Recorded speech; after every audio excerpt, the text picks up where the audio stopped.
There's a version of you living rent-free in someone else's mind, and it's slowly breaking them down. Not because you were perfect, not because you were especially kind, but because you became something far more dangerous. You became unresolved, and the human mind cannot tolerate unresolved emotional experiences. It obsesses, it loops, it replays. It even reshapes reality just to find closure, and when it fails to find that closure, it begins to damage itself instead. But here's the truth. The more they try to forget you, the deeper you settle into their subconscious. They convince themselves they've moved on. They practice indifference as if it were a role. They distract themselves, replace you, numb their emotions, and try to escape. Yet in the quiet moments, when the noise disappears and their defenses fall apart, you return not as a memory, but as a disturbance. Because to them, you are no longer just a person. You have become a psychological knot. And this is where it becomes dangerous, because what they are fighting is no longer you. It's what you awakened within them. You didn't just pass through their life. You revealed something hidden. Something they had buried for years, a need, a wound, a forbidden desire.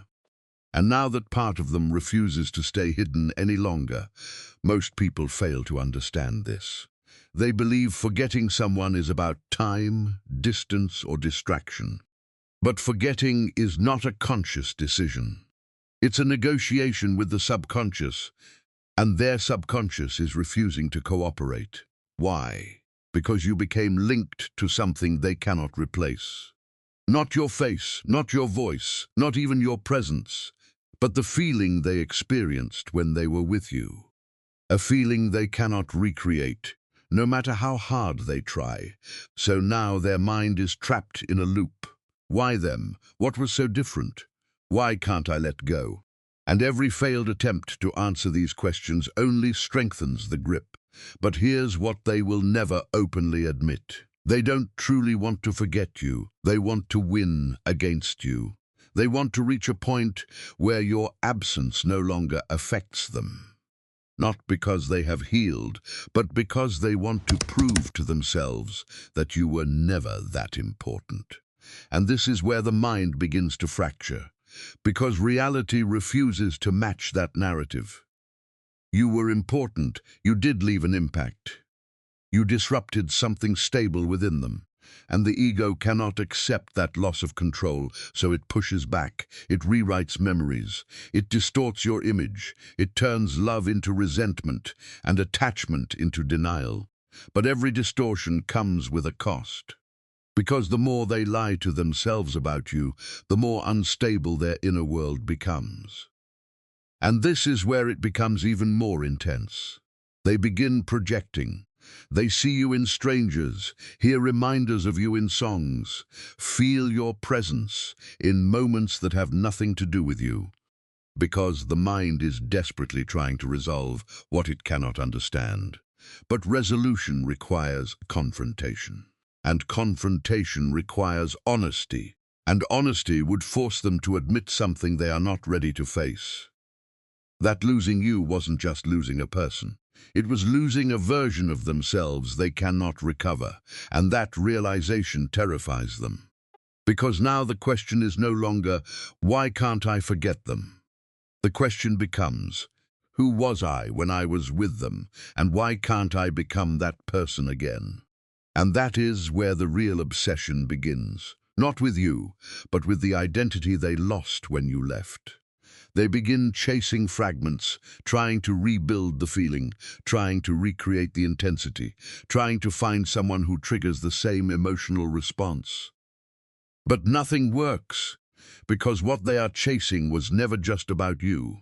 It was about what you awakened within them, and that door, once opened, does not close easily. So they spiral quietly, privately, and invisibly. On the outside, they continue to function. They smile. They keep moving forward. They pretend. But internally, they are negotiating with ghosts, replaying conversations that no longer exist, imagining outcomes that will never happen, and struggling with emotions they cannot control. And every time they believe they are finally over you, something small pulls them back. A scent, a word, a silence that feels too familiar. And suddenly, they are right back where they started. But here's the part no one talks about. The more they suppress this cycle, the stronger it becomes. Because repression does not remove emotion, it buries it alive. And buried emotions do not disappear. They wait, they grow. They transform into anxiety, into restlessness, into a tension that cannot be fully explained. And now they are not just trying to forget you anymore. They are trying to escape themselves. But that is impossible, because you are now woven into their internal structure. Not as a memory, but as a trigger, as a symbol, as something their mind uses to represent everything they never resolved within themselves. And this is where the line between memory and identity begins to blur. Because they can no longer tell if they miss you, or if they miss the person they were when they felt something real. And that confusion does not fade. It intensifies, because every attempt to move on feels artificial, forced, and empty. And deep down they know why, but they refuse to say it. Because saying it would mean confronting the one truth they have been avoiding. They did not lose you by accident. They lost you because something inside them was not ready to hold what you were. And now that realization is beginning to surface, slowly, painfully, and inevitably. And when it fully emerges, it will not just hurt. It will break the illusion they have been hiding behind. And they can feel it coming. That moment when denial collapses. That moment when they can no longer pretend. That moment when they finally have to face what you truly meant to them, and what losing you actually cost. And when that moment arrives, they will not just be trying to forget you anymore. They will be trying to survive the truth. They thought distance would weaken your presence. They believed silence would reduce your impact. They convinced themselves that time would eventually erase you. But something went wrong. Time did not erase you. It refined you. It stripped away the noise, removed the distractions, and left behind only the essence of what you meant. And now, that essence is everywhere. But here's the truth. The human mind does not suffer from what is present. It suffers from what is absent yet unresolved. And you became the absence that refuses to stay silent. So they try to regain control. They analyze, overanalyze, and examine every moment, every word, every silence. What did I miss? Where did things change? Why did it end the way it did? And this is where it becomes risky, because analysis is not healing. It is a disguised form of obsession. The mind pretends it is searching for answers, but it is actually trying to rewrite the past. To find a version of reality where you did not leave, where they did not lose, where they were enough. Most people fail to recognize this. Closure is not something you discover. It is something you accept without full understanding. And they are not ready for that. Because accepting it would mean admitting there was nothing they could have done to keep you. And that thought destroys the illusion of control. So instead, they resist. They replay scenarios where they say the right things, act differently, and notice the signs earlier. They create alternate timelines inside their mind. Worlds where you stayed. Worlds where everything worked. Worlds where they did not feel this overwhelming emptiness. But every imagined scenario collapses under one harsh fact. None of it is real. And reality is silent, cold, and unyielding. It does not negotiate with desire. It does not adjust for regret. It simply remains, and they are forced to live within it. But here's what they won't admit. They don't miss you in the way they think they do. They miss the unfinished story, the interrupted narrative, the emotional momentum that had nowhere to go. Because the human psyche seeks completion. Beginnings demand endings, and when an ending is unclear, the mind keeps creating its own, again and again. And this is where the internal fracture deepens, because each version of the ending feels different. In one, they blame you. In another, they blame themselves. In another, they act as if it never mattered. But none of these versions bring peace, because none of them are fully true. And the subconscious knows it. It always knows. It does not care about comforting lies. It does not respond to forced narratives. It operates on raw, unfiltered truth. And the truth it holds on to is simple, yet heavy. You mattered more than they allowed themselves to admit. And now that suppression is beginning to break, slowly but forcefully. You can see it in the cracks, in the moments when they go quiet without reason, in sudden waves of irritation they cannot explain, in the emptiness that hits them in the middle of something that should feel good. Because what they are experiencing is not just sadness. It is displacement, a psychological misalignment between what they feel and what they are willing to acknowledge. And that misalignment creates tension, constant, subtle, exhausting tension. But here's the truth they are trying to outrun.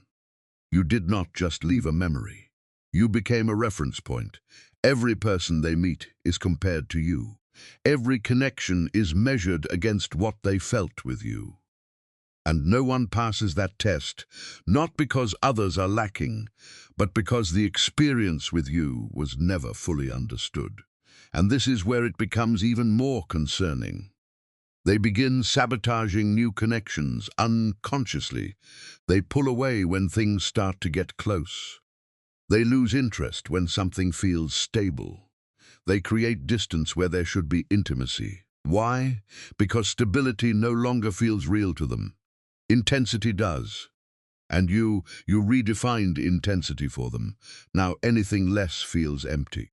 Anything calmer feels artificial. Anything healthy feels unfamiliar. So they begin to oscillate between craving connection and rejecting it. Between wanting to move on and holding on to what's gone.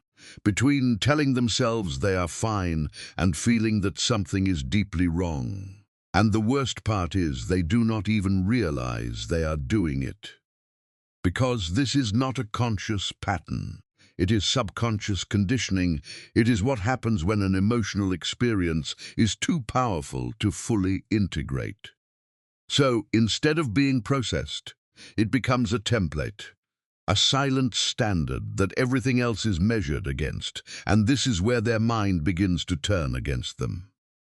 Because now nothing satisfies, nothing settles the internal chaos, nothing fills the gap, and the more they search externally, the more it becomes clear that the problem is internal. But here's the issue with looking inward. That's where you are, not as a person, but as a psychological imprint. As something tied to their identity, to their vulnerability, to the version of themselves they briefly accessed and then lost. And confronting that requires a level of honesty most people avoid their entire lives. Because it forces them to admit they were not just attached to you. They were revealed by you. And now that version of themselves is gone, or at least out of reach. And this is where desperation begins to emerge. Not obvious desperation, not the kind you can easily see, but a quiet internal urgency, a need to feel something again, to break the numbness, to reconnect with that lost intensity, so they begin taking risks, emotionally and psychologically. They chase experiences, people, moments, anything that might recreate what they had with you. But every attempt falls short, and each failure reinforces the same unsettling realization. It was not just the situation, it was you. And that realization does not bring clarity, it brings collapse. Because now they are faced with something they cannot solve. They cannot go back. They cannot replace it. They cannot ignore it. So what remains? Only one option, to finally confront what they have been avoiding. But that confrontation comes with a cost.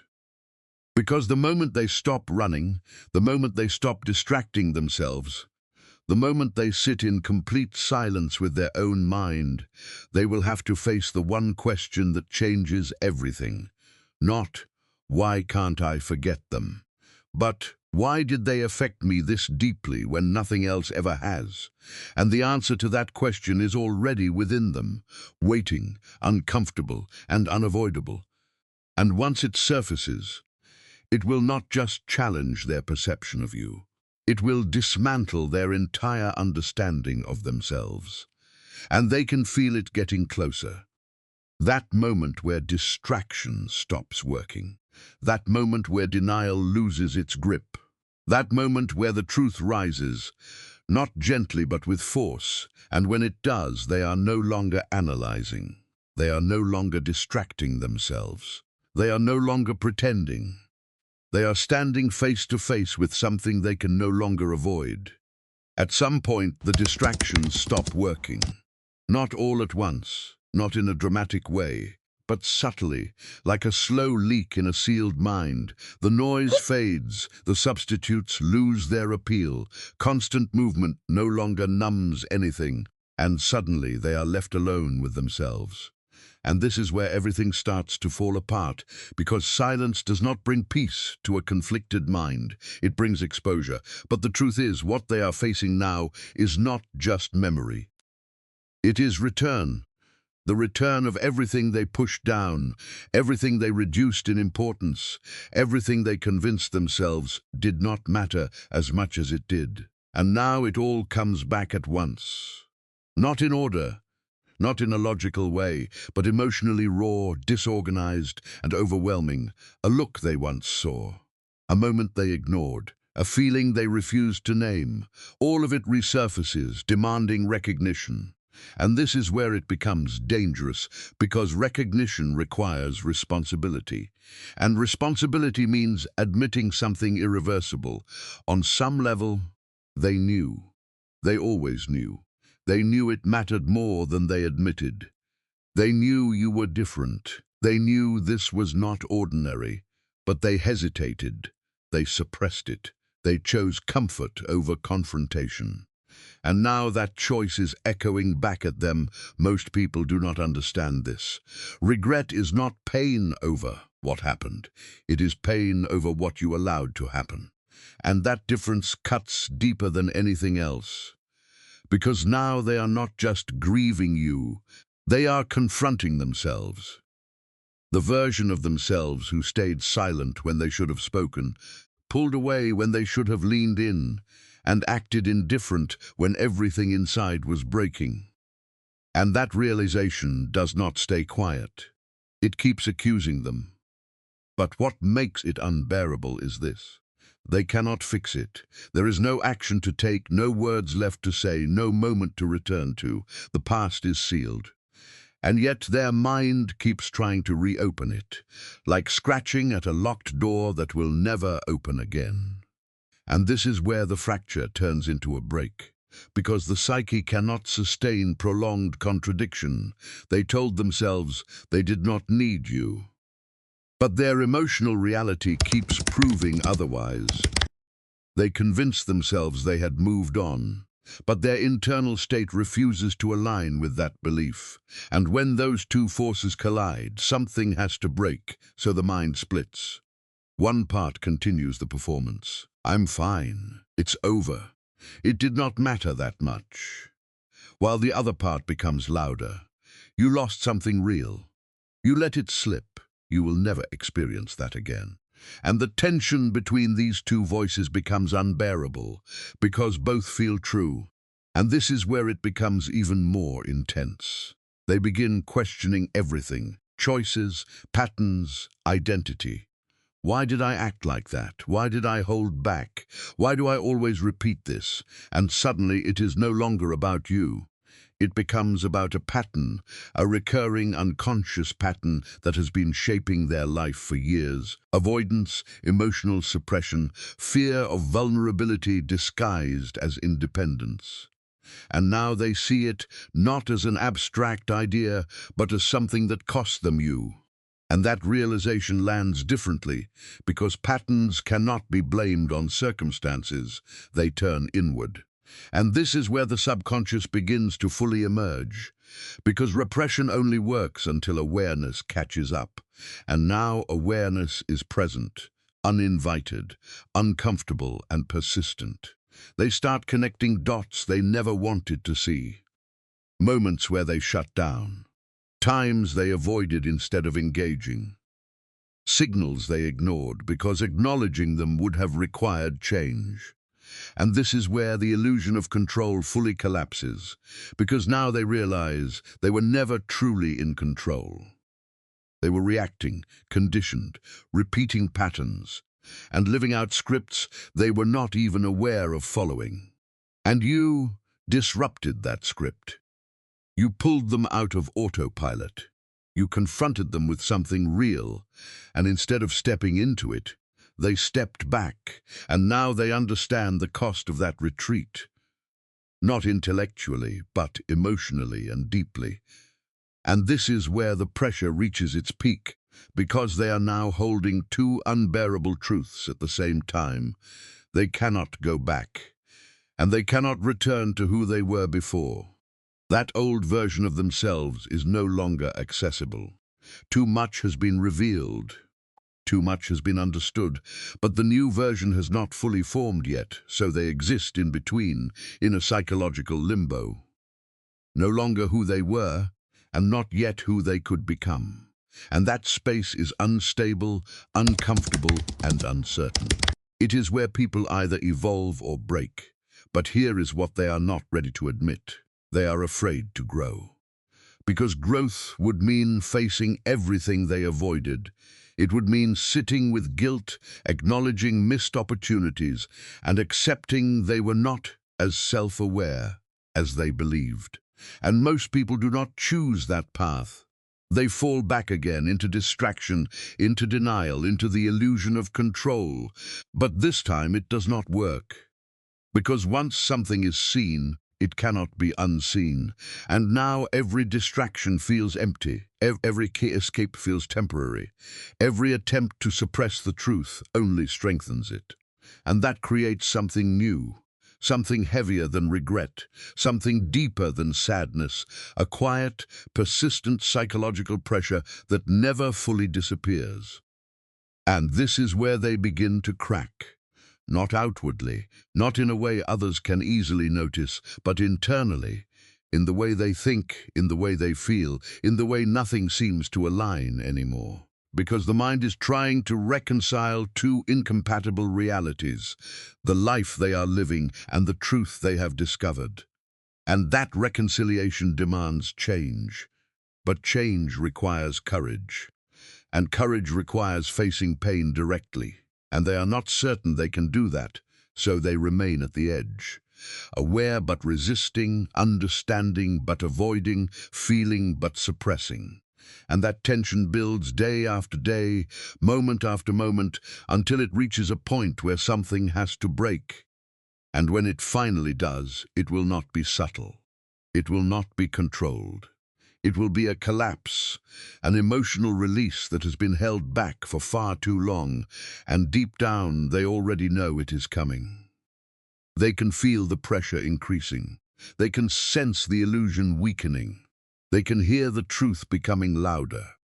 And when it finally breaks through, it will not ask for permission. It will take over. And in that moment, they will no longer be able to hide from it. They will no longer be able to rationalize it away. They will no longer be able to act unaffected, because everything they have been suppressing will demand to be felt at once, and they are not ready for what that will reveal. And then it happens. Not gradually, not gently, but all at once. The collapse. The moment where every defense mechanism they built fails simultaneously. No distraction works. No logic calms it. No denial can hold it back. Because the truth no longer knocks, it forces its way in. But here is the reality. What is overwhelming them right now is not just emotion. It is exposure. Full, undeniable exposure to themselves. No filters, No narratives, no comforting distortions, only raw awareness. And this is where everything shifts, because now they finally see it. Not parts of it, not fragments, but the complete pattern. They see how they avoided depth when it mattered, how they withheld honesty to protect their ego, how they confused emotional distance with strength. And this is where it becomes unbearable, because they can trace it all. Every moment, every hesitation, every decision that slowly pushed you away. And now there is nowhere left to hide from it. Most people never reach this stage. They turn away before it becomes this real. They numb it, they bury it again. But not this time. This time it is too clear, too precise, too undeniable. And here is the part that breaks them. You didn't leave because you didn't care. You left because they could not meet you where you were. And now they understand that fully, painfully, and irreversibly. And this is where the ego finally collapses. Because the ego depends on control, on the illusion that I could have handled it differently, that I chose this outcome, or that it did not matter as much as it seemed. But all of that breaks under one realization. They did not lose you because they wanted to. They lost you because they were not capable of holding something real. And that realization cuts deeper than loss itself, because loss can be blamed on circumstance, but incapacity points inward, and there is no escape from that. So now they feel it. Everything. The regret they suppressed, the truth they avoided, the emotions they buried alive, all rising to the surface at once. And it does not appear as simple sadness. It comes as something heavier, something sharper, something that does not fade quickly. It comes as recognition, the kind that rewires you, the kind that forces you to see your own limitations without excuses. And this is where real transformation begins, or the final breakdown. Because at this stage there are only two paths: face it or fracture under it. But the problem with facing it is that it requires letting go of who they believed they were. The confident one, the detached one, the one who does not get affected like that. All of that has to die, because it was never truly real. It was protection, carefully built to avoid exactly this kind of pain. And now that identity is gone, so what remains? Something raw, something uncertain, something that no longer has the comfort of pretending, and this is where it becomes frightening. Because now they have to rebuild, not around ego, but around truth. And truth is unforgiving. It demands responsibility. It demands change. It demands that they confront every part of themselves they have been avoiding. And it cannot be done halfway, because partial awareness only creates deeper conflict. So they stand in the aftermath of their own collapse, aware, exposed, and finally honest. And here is what no one prepares you for. Once you reach this level of awareness, you cannot return to unconsciousness. You cannot pretend you do not see it anymore. You cannot go back to the version of yourself that made those same mistakes. That version is gone permanently. And now the weight of that realization settles in, because growth in this moment does not feel like progress. It feels like loss, the loss of illusion, the loss of comfort, and the loss of who they believed they were. And standing inside that loss, they finally understand something that was invisible before. You were not the source of their pain. You were the mirror, the one who reflected everything they had not yet faced, the one who exposed the distance between who they were and who they could have become. And that is why they could not forget you. Not because you were perfect, but because you were revealing. You showed them something real, something rare, something that required more from them than they were ready to give. And now they are ready. But readiness arrives too late, because timing is unforgiving. It does not wait for awareness. It does not pause for growth. It simply moves. And when it moves, it takes opportunities with it. So now they are left with something irreversible. Understanding without access, clarity without connection, awareness without you. And that combination does not fade.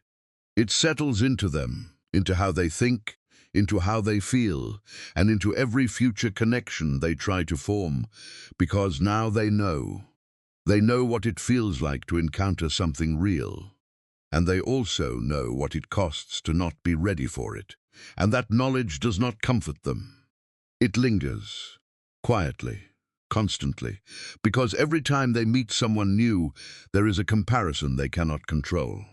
Every time something begins to form, there is a hesitation they cannot ignore. Every time they feel even a trace of depth, a memory of you returns, not as a person, but as a moment they could not fully meet. And that moment becomes their standard, their regret and their lesson all at once. And here is the final truth. They are not losing their mind trying to forget you. They are losing their mind because they finally understand you at a level they could not reach when it actually mattered. And that is the kind of realization that does not remain in the mind. It reshapes it permanently.